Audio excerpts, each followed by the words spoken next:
বোদা থানায় পুলিশের বিশেষ অভিযানে কথিত জিনের বাদশা প্রতারক চক্রের একজনকে গ্রেপ্তার। মাজারুল ইসলাম, জেলা প্রতিনিধির ভিডিও চিত্রে দেখুন বিস্তারিত। পঞ্চগড় জেলার বহু আলোচিত প্রতারক চক্রের গডফাদার কথিত জিনের বাদশা মিলন ইসলাম বয়স 46কে আজ পুলিশ গ্রেপ্তার করেছে। মিলন ইসলাম ও তার একটি প্রতারক চক্রের দল সহ দীর্ঘদিন যাবৎ মানুষকে সিঙ্গাপুর, ইউএসএ এর ডলার সহ অন্যান্য দেশের মুদ্রা, হনুমানের পয়সা, নকল স্বর্ণের পুতুল, নকল কোষ্ঠী পাথরের মূর্তি, তক্ষক সহ প্রকৃত জিনিস দেখিয়ে মানুষের নিকট হতে কোটি কোটি টাকা হাতিয়ে নিয়ে আসতেছিল।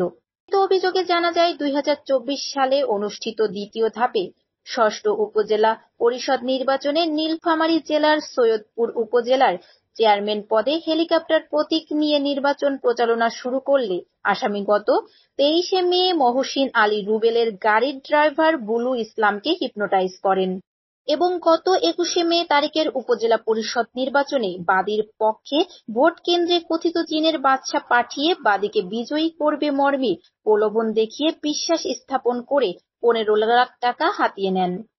পরবর্তীতে নির্বাচনের দিন ভোট গণনা শেষে বাদী ষষ্ঠ স্থান অধিকার করায় প্রতারক চক্রের সাথে মোবাইল ফোনে যোগাযোগ করার চেষ্টায় ব্যর্থ হলে গত 22শে মে সন্ধ্যায় আনুমান 7:30টার দিকে ব্যক্তিগত ড্রাইভার বুলু ইসলাম সহ বাদীর পরিচিত লোকজন নিয়ে আসামি মিলন ইসলামের বাড়িতে যান এবং বাদী নির্বাচনে বিজয়ী না হওয়ায় প্রতারক চক্রের নিকট প্রদানকৃত টাকা ফেরত চাইলে তারা বাদীকে বিভিন্ন ধরনের ভয়ভীতি ও হুমকি প্রদর্শন করেন।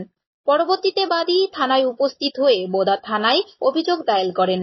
এর প্রেক্ষিতে পঞ্চগড় জেলার সম্মানিত পুলিশ সুপার জনাব SM সিরাজুল হুদা PPM বার ও সহকারী police super B circle Runa লায়লার দিক নির্দেশনায় বোদা থানার অফিসার ইনচার্জ জনাব মোহাম্মদ মোজাম্মেল হক এর নেতৃত্বে বোদা থানার SI মোহাম্মদ আব্দুস সালাম ও সঙ্গীয় ফোর্সের সমন্বয়ে গঠিত অভিযানিক দল তথ্য প্রযুক্তি ব্যবহার ও পুলিশ অভিযান পরিচালনা করে 5 জুন মঙ্গলবার সকাল 9:35 বোদা থানাধীন কাজলদিঘি কালিয়াগঞ্জ বাজার এলাকা হতে কুখ্যাত জিনের বাদশা মোহাম্মদ মিলন ইসলামকে গ্রেপ্তার করে।